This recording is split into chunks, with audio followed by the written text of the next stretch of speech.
Alright, we're recording. So, hi you guys, and welcome to my channel. I'm back with a new reaction video. So, you guys have requested me to check out this video called Making the Case Kareem Abdul-Jabbar. I've not heard about him before. He's a basketball player. So, this is going to be interesting.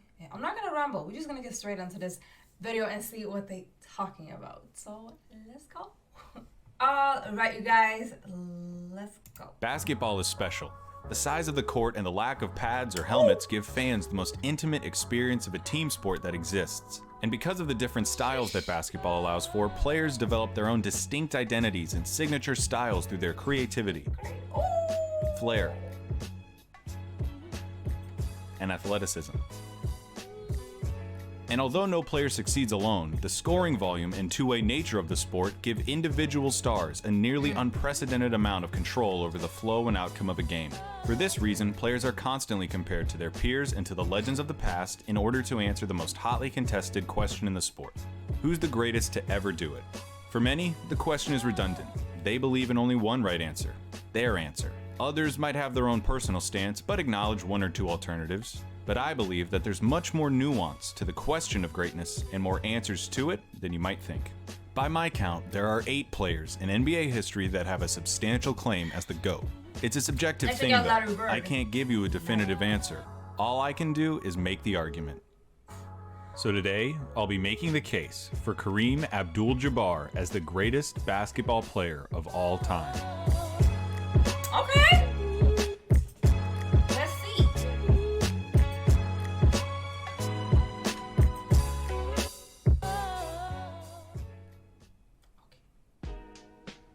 What's the case for Kareem? Well, what do you want the case to be? I mean that honestly. Everybody looks for something a little different when it comes to evaluating the greatest of all time. Are you the type of person who wants a player with enough rings for 2 hands and an overflowing trophy case? Do you look for guys with transcendent peaks who dominated their era? How about someone who could extend their career over a long period of time? Whatever it is that you want out of your GOAT, please direct your attention to Kareem Abdul-Jabbar. I usually like to get a little more creative than just he did this, then he did this, then he did this. But that's how I'm gonna start the Kareem case, because you gotta go beyond like the trophies and stats. Legacy involves a lot of things that happened away from the hardwood, and this is the easiest way to go through them. So let's begin with our superhero's origin story.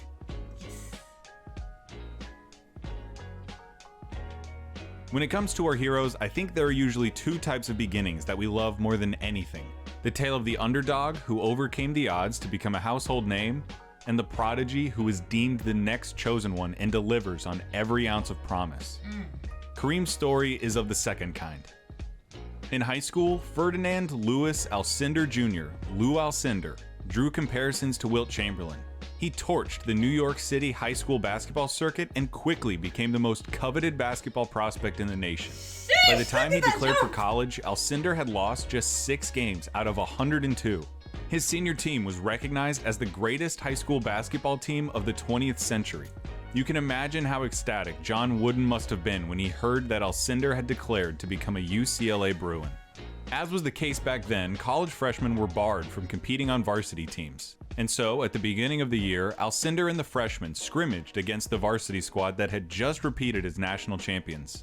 Alcindor notched 31 points and 21 rebounds. The freshmen won by 15. On December 3rd, 1966, Alcindor began his collegiate basketball career in earnest. He scored 56 points in his first game, UCLA's single-game scoring record still to this day. On January 14th, just 12 games into the season, the Saturday Evening Post echoed a question asked 11 years prior about another of basketball's most revered figures.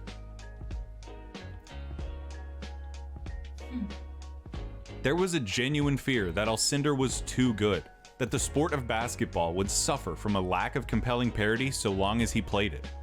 The question was well-founded. By the end of the season, Alcindor had led the Bruins to an undefeated record, won the national championship, and claimed every relevant Player of the Year award that existed. The NCAA had already seen enough. Shortly after UCLA's championship win over Dayton in 1967, college basketball's governing body banned the dunk, a rule that would stand until 1976. Oh, really? While the NCAA gave various explanations as to why they chose to ban the dunk now, most observers knew that the rule was instituted with one person in mind. The rule became known as the Lou Alcindor rule. It took a teenage Lou Alcindor just 30 games to change the way that college basketball was played at a fundamental level for nearly a decade. Something else took place in the summer of 1967 that would shape Lou Alcindor's legacy just as much as the ban of the dunk. In June, many professional athletes of color met in Cleveland at Jim Brown's request in order to discuss whether they would support Muhammad Ali's refusal to be drafted into the Vietnam War. Of those who convened at the summit, 4 athletes sat at the foremost table.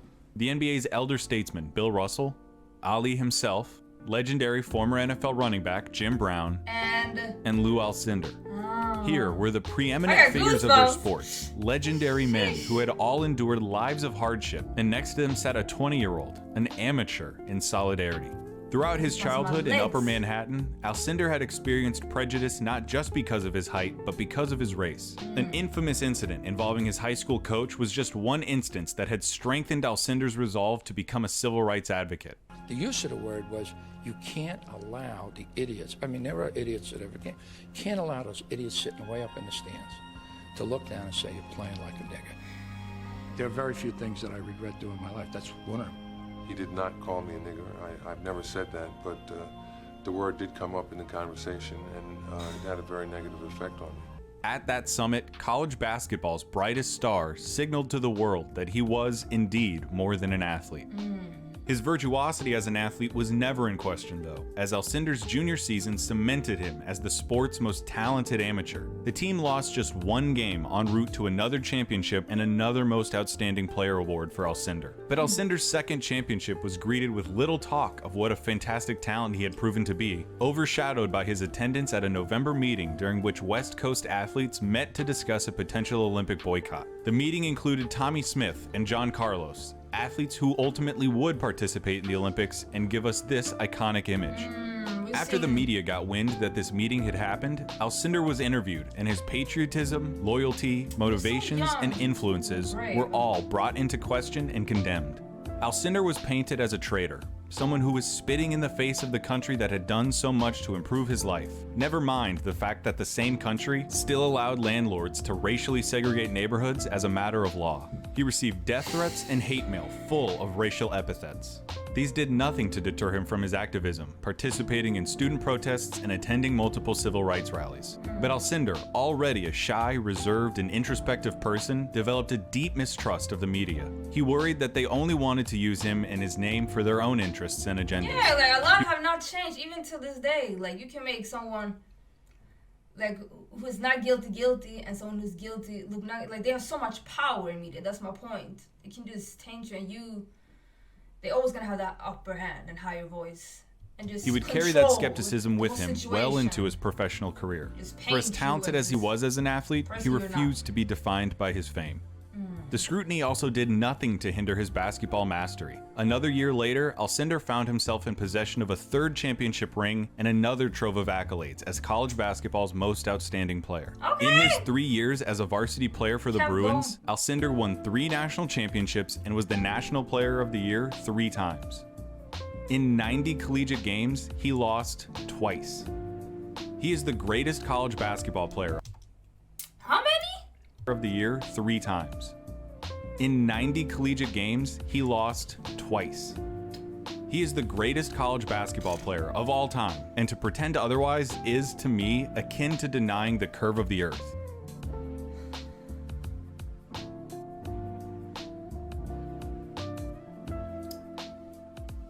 In the 1969 NBA draft, the Phoenix Suns and the Milwaukee Bucks, the worst teams in the league, flipped a coin to decide who would have the first pick. Here's a video of Phoenix's front office being told that they would be denied Lou Alcindor's basketball talents. With his 7'2" frame, Alcindor could use his size and stature against just about every center in the league, save for guys like Wilt and Nate Thurmond. He didn't have the mass of a guy like Shaq, so he played a game that was based on a surprising amount of finesse. Watching his younger years, you're struck by how fluid and maneuverable he was at his height, combined with a level of athleticism that has been lost to time. He boasted speed at his size and an incredible endurance, taking physical beatings nearly every night. He was a remarkable passer, even leading the 75 Bucks in total assists. His defense was prodigious, earning him 11 all-defensive selections in his career. He had a soft touch around the basket and held total command in the post. Did 3 exist? And yes, it did, right? Oh no? Aided by his signature shot, the most unstoppable, impregnable shot in any player's arsenal ever. The skyhook. The ban of the dunk during his college career had yielded an unintended consequence. Alcindor was forced to hone his skills away from the rim, resulting in a shot that was nearly automatic. The shot was efficient, simple, effective, and has never been replicated. There's so much to talk about with Kareem, and I can't feasibly go through every year of his career and pick out all of the stats and accolades that show just how much ass he kicked, so we have to stick to the important stuff. Like when he won his first MVP in his first championship, in his second year in the league. Alcindor and a just past his prime Oscar Robertson went toe-to-toe with Nate Thurmond, Jerry Lucas, Wilt Chamberlain, Jerry West, Elgin Baylor, Gus Johnson, Earl Monroe, and Wes Unseld, all Hall of Famers to win the title. In that entire postseason, against all of those Hall of Famers, the Bucks lost 2 games. Just 2 weeks after his 24th birthday, he won Finals MVP, after slapping the Bullets with 27 points and 18 rebounds a game on 60% shooting in a 4-game sweep. Lou Alcindor became a champion before Jerry West did. The day following the championship, Lou Alcindor officially changed his name to Kareem Abdul-Jabbar. Yeah, I'm not gonna lie, I was a little bit confused in the beginning, like, are we talking about only one person, but now I understand. I figured there was some. Privately converted to Islam during his time at UCLA. Kareem Abdul-Jabbar proceeded to kick so much ass during the 1970s that I'm amazed he didn't break his feet. He was unassailably the league's best player from the moment he stepped onto the court in 1970 through to the very end of the decade. The gap between him and the league's second best player was as expansive as it's ever been for any player. In 10 seasons, from 1971 to 1980, Kareem won 6 Most Valuable Player awards, more than any other player has ever won. For the decade of the 70s, he averaged a 28, 14, and 4 with another 3.5 blocks and 1.2 steals a game on 55% shooting. Aside from his injury-shortened 75 season, he was an All-NBA selection every year and made 8 All-Defensive teams. The only thing missing from his decade-long stranglehold of the sport of basketball was more championships. He came close a couple of times, including a 7-game loss to the Celtics in '74. Like, I'm trying to listen and then, like, watch it. Maybe it's because, like, English is not my first language. I'm, like, need to focus on one thing, but... Decade-long stranglehold of the sport of basketball was more championships. He came close a couple of times, including a 7-game loss to the Celtics in '74. And guess why he didn't win more rings? You guessed it, he couldn't get a good team around him. But Kareem has a legitimate gripe here. After '72, Oscar's productivity dropped dramatically, and until Magic joined the Lakers in 1980, Kareem never played with an elite guard again. Remember how Kareem led the 75 Bucks in assists? That's a cool stat to throw out there, but it's indicative of the fact that the Bucks lacked playmakers, let alone somebody who could be the second best player on a championship-winning team. Kareem asked to be traded after the '75 season because, as you can imagine, this 7'2", introverted, black, activist Muslim who had grown up in New York City and gone to college in LA didn't exactly feel at home in 1975 Wisconsin. The team obliged in the offseason, sending Kareem to the Lakers in exchange for just about every good player the Lakers had. He had some more outstanding seasons for the Lakers, but again was never able to find a running mate that could help him get back to the top. Whatever, it doesn't change the fact that the conversation about who the best basketball player of the 70s was begins and ends with Kareem Abdul-Jabbar. I know that talking about a peak Kareem kinda seems weird because he's the guy with the goofy goggles and the bald spot and the funny mustache. But don't forget about the guy who could average 34 and 16 for a season and drag his team to 50 plus wins by himself. Don't forget about the guy who won 6 MVPs in 10 years. Don't forget about the guy who Dr. J, among other legends, calls the greatest of all time. So if Kareem kicked so much ass during the 70s, why don't we remember him the way we do with Dr. J? Sheesh. Well, you know how everybody talks about how Larry and Magic saved the NBA when they came into the league? Well, there were a lot of reasons the NBA needed saving. Drugs, the ABA split, tape delaying playoff games, a lack of dynasties, and honestly, because Kareem Abdul-Jabbar was the league's best player. For one, watching Kareem was not fun. He was effective, he was dominant, but he wasn't exciting. He didn't have acrobatic dunks like Michael, show-stopping passes like Magic, or the thunderous power when I of see him, Shaq. I was gonna say like he doing, but like it's not like it's fearless, it's playful, it still seems very, I mean, smooth but still safe in a way. That's what I He had the noticed. skyhook, reliable and consistent, Maybe that's why he kept rarely didn't injure thrilling, himself and like that. never marketable. As far as his personality and ability to give the fans something to connect with, I read one word used to describe his attitude towards media and the public more than any other as I researched Kareem. Aloof. Not friendly or forthcoming. Cool and distant. Conspicuously uninvolved and uninterested, typically through distaste. Kareem, jaded from his interactions with the media in college and his encounters with racism, was a notoriously difficult person to interview. He just wasn't interested in being famous. He wasn't interested in being the face of the league. He wanted to be respected, not just as a basketball player, but as a person. Any attempt by fans or the press to get to know him or get something out of him was met with suspicion. Kareem let his celebrity die willingly, even intentionally. And because he was so incomparably good, nobody could supplant him as the best player in the world, and basketball's popularity suffered. Can basketball survive Lou Alcindor? It almost didn't. We got to look at the time. You knew this was How it coming. was back then. Kareem's longevity is the defining aspect That of his affected career. him. He played for 20 years, and it wasn't really until his last year that he lost his fastball. In those 20 years, he was a 19-time All-Star, made the playoffs 18 times, and made 15 All-NBA teams. He appeared in 10 finals and won 6 championships. He was so good for so long that he won playoff series against Wilt Chamberlain and against Isaiah Thomas. That longevity gave way to a set of records at Kareem's retirement that are matched only by Wilt. And as you're looking at these, contemplating how a guy could stay competitive and relevant for 20 solid years, remember the era that Kareem played in, and the fact that he spent 4 years in college playing at a championship level. Of all of these records, get a load of these 3. We already talked about his 6 MVPs, but he received plenty of MVP votes throughout the 80s, even finishing 5th in 1986 at the age of 38. He finished with the most points of any player ever. The lethal efficiency of the skyhook made it easy for Kareem to keep up a steady scoring diet, even as he got on in years. So if you love scorers, Even when they and the banned. first thing you do when people talk about the GOAT is bring up how many points they could get, here's your guy, the all-time scorer in NBA history. And there's this, the truest sign of his extended dominance. Winning Finals MVPs 14 years apart, one at age 23, the other at age 37. The gap between those 2 awards spans more time than the careers of Magic, Bird, Russell, or Jordan's. In 1985, the Lakers had won 62 games and were the top seed in their conference. The Kareem Magic balancing act had gotten about as close to an equilibrium as they would get to together, helping the Lakers tear through the playoffs all the way to the finals, where they met Larry Bird and the Boston Celtics. Now at this point, the Lakers had never beaten the Celtics in the finals ever. They were 0-8, going all the way back to when the Lakers played in Minneapolis. And after Game 1, it looked like the Celtics were going to make it 0-9. Boston won 148-114, a victory that became known as the Memorial Day Massacre. The most notable deficiency on the Lakers was their center.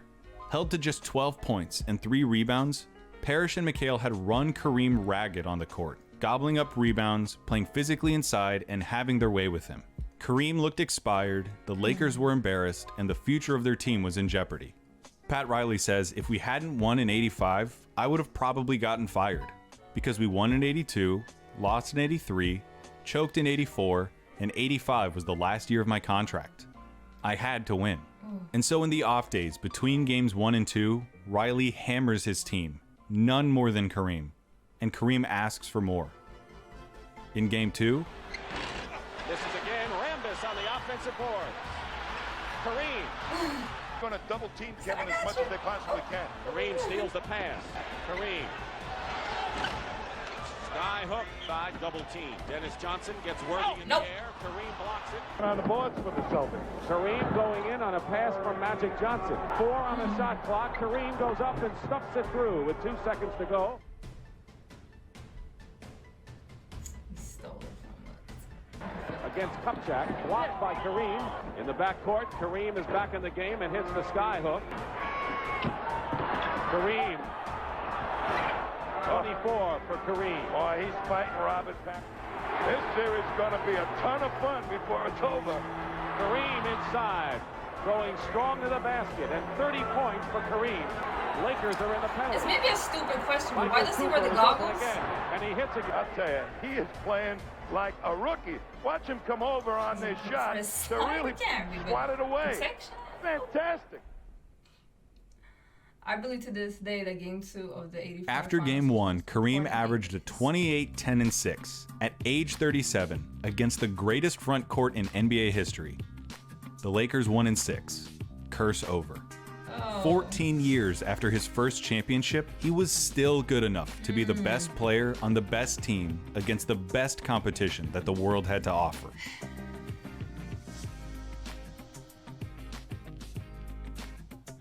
This is where I talk about all of the other stuff that doesn't fit neatly into other categories, or they're important but don't deserve a category of their own. First, let's talk about Magic and Kareem, because I feel like that's the elephant in the room right now. Every time someone starts talking about Kareem as the greatest ever, they point out that he has 6 championships, the magic number because it's just as many as Michael Jordan won. Then somebody comes back and says, no, he won 5 of them with Magic, and he only has 2 finals MVPs, so Magic carried him to the other 4. And then that's usually where the conversation ends. But not today, baby. If I'm arguing for Kareem as the greatest player of all time, which I am, I'd point out that when the Lakers won the title in 1980, Kareem was the best player on the team, and I would argue that he had a more impressive final series than Magic did.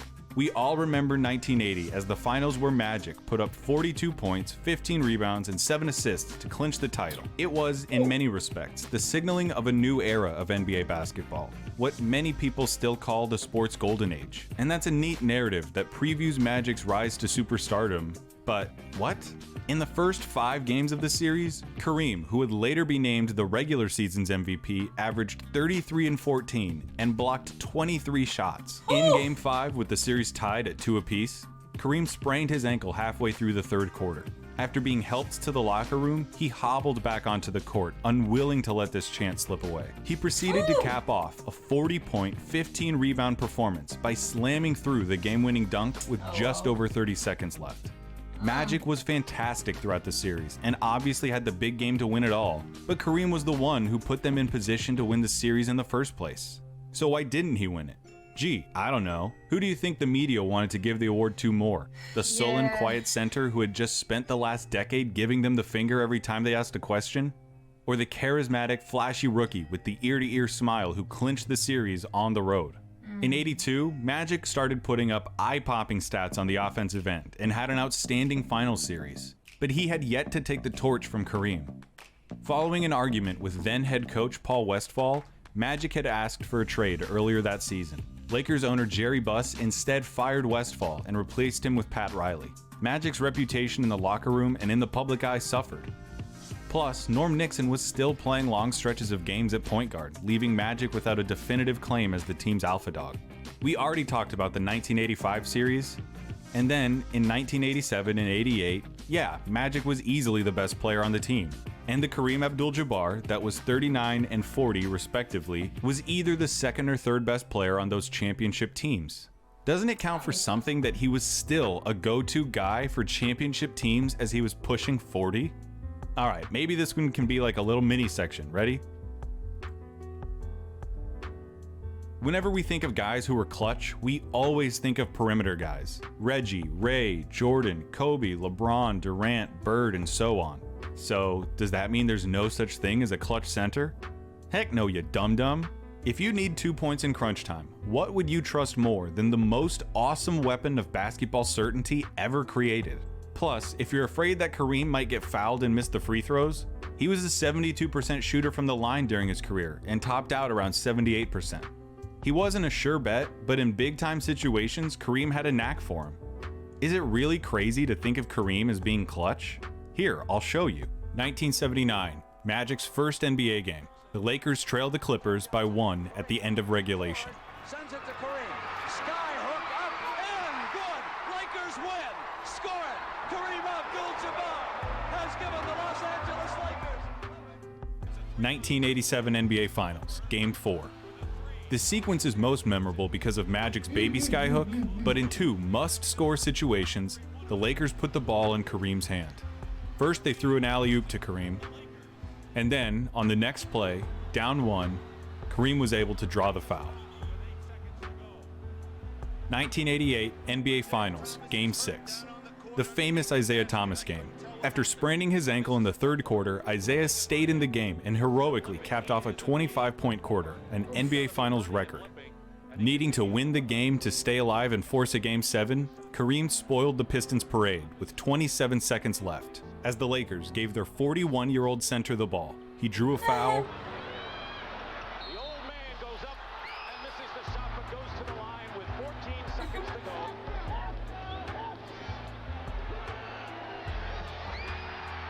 Made both free throws, and the Lakers won the game. 1974 NBA Finals, Game 6 against the Celtics. Down 3-2, the game is in double overtime, and the Bucks are down 1 with 7 seconds left. Their season hangs on the next possession. Who else would they go to? 7 seconds. Finkel, the guy Kareem with a big pressure shot. Nothing but net again. Boom, a clutch center. The NBA has seen its fair share of media-savvy athletes like Magic and LeBron and Michael. There has never been, and there will never be, a 10-hour documentary on Kareem Abdul-Jabbar. Michael Jordan was an infinitely more entertaining player to watch and a more interesting person for the media to interview. But does the fact that Michael Jordan was more exciting or popular mean that he was a better player? Not necessarily. Think of it this way. If you needed to cut an apple, and you saw a guy with a samurai sword throw the apple in the air, do some crazy slashes at the speed of light, and saw the apple come down cut into pieces, you'd be impressed, right? You'd take a picture of it, you'd remember it, you'd probably tell your friends about it. But is that guy and his samurai sword any better at slicing an apple than one of those steel things you keep in your kitchen drawer at home? I mean, is it exciting? Not really. Are you gonna tell your friends about it? Probably not. But when it comes to cutting apples, doesn't it get the job done just as well? He was clutch, had the most unstoppable move in NBA history, won 6 championships, 6 MVPs, had 20 years of excellence, and a peak that ranks among the highest ever. Oh, and he's also the most accomplished college basketball player ever. Kareem Abdul-Jabbar enjoyed the greatest career of any player. He succeeded at every level of the sport, to a greater degree than anyone else, and with a level of attention and scrutiny that has few equals in American basketball history. He's the greatest of all time. Just pick a case. Hey there, sports fans. Thank you very much. Sorry, I got quiet, but I was just listening and thinking. A lot was going through my head because I'm gonna be honest. To me, I'm a sports person, but I love the game so much. It is because not necessarily tricks and stuff, but the playfulness, like how you score it. And I feel like he's almost the opposite of it, but at the same time, he definitely deserved the respect and credit. But I understand, like, sports come hand in hand with entertainment in a way. And if you exclude the media and stuff, it's definitely gonna backfire you regardless how good you are. I would say that it affected. And just hearing about him in the beginning of the video, get some insight in his character and how he is as a person outside the basketball court, it seemed like he didn't compromise with who he is, his character, And I respect that. Just people are themselves regardless, but that definitely, you know, can be a disadvantage a lot of times, especially in like the entertainment and media industry. Like they want to take as much out of you as possible. You need to, like, you know, give them something, and he didn't give into that. And that definitely have to do with the time that they were alive. Like, still, like bad things with the media today, but I can't even imagine how it was back then, because then we didn't have, or we didn't live them, but social media didn't exist there, which means that you didn't have a voice like that. The media was the only voice, and they could, you know, twist and turn it however they wanted to. So I definitely understand why he was skeptic to them. And he didn't want to give them too much. It seemed like he didn't want to be in the limelight at all. Yeah, I don't want to ramble, but I think that when you look at certain things, you need to understand the time too. It's so important to, when you look at how people were and why they were, like, why they were the way they were. I don't know if that's correct English, but the time is so important. It's like the key. It says so much that we can't even imagine, because we weren't alive. I wasn't alive back then, but it definitely affects how people move and think and say and stuff like that. So instead of judging people like, oh my God, why did I do this? I would never do that. We cannot even say that, because it was a different time to be alive. Same as we will be judged for how we are when people look back at our time. So important to just always think about like the time, the era. But yeah, I feel like I'm rambling. I'm gonna end it right here. Very interesting though.